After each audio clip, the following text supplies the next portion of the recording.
मित्रांनो, एस टीच्या सवलतीसाठी आता आधार कार्ड नाही चालणार. मग 50% सूट बंद झाली की काय? आणि हे NCMC कार्डचं नवीन काय प्रकरण आहे? एस टी महामंडळाच्या या नव्या NCMC कार्डमुळे तुमच्याही मनात असेच प्रश्न आले असेल.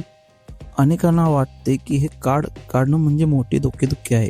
त्यासाठी लांबच लांब रांगा लावाव्या लागतील, पैसे जातील आणि वेळ पण वाया जाईल. पण थांबा, मी तुम्हाला सांगतो की ही प्रक्रिया ड्रायव्हिंग लायसन काढण्यापेक्षाही सोपी आहे.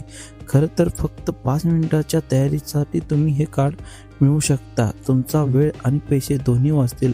कसं, तेच आज आपण पाहणार आहोत. सगळ्यात आधी हे NCMC कार्ड काय आहे हे अगदी सोप्या भाषेत समजून घेऊया. तर मित्रांनो, NCMC कार्ड म्हणजे नॅशनल कॉमन मोबिलिटी कार्ड, एक देश एक कार्ड या संकल्पनेवर हे कार्ड आधारित आहे. सोप्या शब्दात हे एक स्मार्ट कार्ड आहे जे तुमच्या पैशाच्या पाकिटाप्रमाणे काम करतं. विशेष म्हणजे हे कार्ड फक्त ST प्रवासापुरतं मर्यादित नाही. भविष्यात तुम्ही याचा वापर मेट्रो, लोकल ट्रेन आणि देशभरातील इतर सार्वजनिक वाहतुकीसाठीही करू शकाल. STच्या विविध सवलतीचा लाभ घेण्यासाठी आता हे स्मार्ट कार्ड अनिवार्य करण्यात आले आहे. सरकारचा यामागचा उद्देश प्रवासात पारदर्शकता आणणे आणि सुट्ट्या पैशाची कटकट कायमची दूर करणे हा आहे. त्यामुळे घाबरून न जाता यामुळे तुमचा प्रवास अधिक सोपा होणार आहे, हे लक्षात घ्या. आता येऊया महत्त्वाच्या मुद्द्यावर. हे कार्ड लायसनपेक्षा सोपं आणि लवकर कसं मिळेल याची एकच सोपी टीप आहे. योग्य ते कागदपत्र सोबत ठेवा. तुमची कागदपत्र तयार असतील तर बस डेपोमध्ये अर्ज भरण्याची प्रक्रिया 5 मिनिटात पूर्ण होऊ शकते. चला तर मग टप्प्याटप्प्याने प्रक्रिया समजून घेऊया.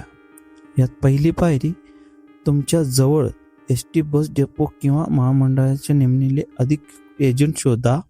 ज्येष्ठ नागरिक आणि महिलांच्या सोयीसाठी राज्यभरात 3,000 पेक्षा जास्त एजंट नेमण्यात आले आहे. दुसरी पायरी, तुमच्या सवलतीच्या प्रकारानुसार योग्य कागदपत्रे सोबत घ्या. तिसरी पायरी, तिथे गेल्यावर तुम्हाला एक साधा अर्ज भरून द्यावा लागेल. अर्ज भरून झाल्यावर नवीन कार्डसाठी 199 रुपये शुल्क भरावे लागेल. पण जर तुमच्याकडे जुने स्मार्ट कार्ड असेल तर हे जमा करून तुम्ही हे नवीन कार्ड फक्त 149 रुपयात मिळवू शकता. यात चौथी पायरी आहे, तुमची नोंदणी प्रक्रिया पूर्ण झाल्यावर साधारण 1 महिन्याच्या आत हे कार्ड भारतीय पोस्टद्वारे तुमच्या घराच्या पत्त्यावर पाठवले जाईल. बस, इतकी सोपी प्रक्रिया आहे. कोणती किचकट ऑनलाईन प्रक्रिया नाही ना कोणती ड्रायव्हिंग टेस्ट. आता मित्रांनो, समजून घेऊया कोणाला आणि कोणती कागदपत्र लागतील. महिलांसाठी महिला सन्मान योजना. ज्या महिलांना 50% सवलत मिळते त्यांना फक्त त्यांचे आधार कार्ड सोबत न्यायचे आहे. दुसरं कोणतेही कागदपत्र लागत नाही. ज्येष्ठ नागरिकांसाठी सर्वसाधारण आणि अमृत. 65 वर्षावरील सर्व ज्येष्ठ नागरिक आणि 75 वर्षावरील अमृत ज्येष्ठ नागरिक ज्यांना मोफत प्रवास मिळतो त्यांनाही फक्त त्यांचे आधार कार्ड आवश्यक आहे. विद्यार्थ्यांसाठी शालेय आणि तांत्रिक शिक्षण घेणाऱ्या विद्यार्थ्यांना त्यांचा शाळेचा किंवा कॉलेजचा सरळ नंबर आवश्यक आहे. दिव्यांग व्यक्तीसाठी दिव्यांग प्रवाशांना त्यांचे UDID कार्ड किंवा वैश्विक ओळखपत्र सोबत ठेवावे लागेल.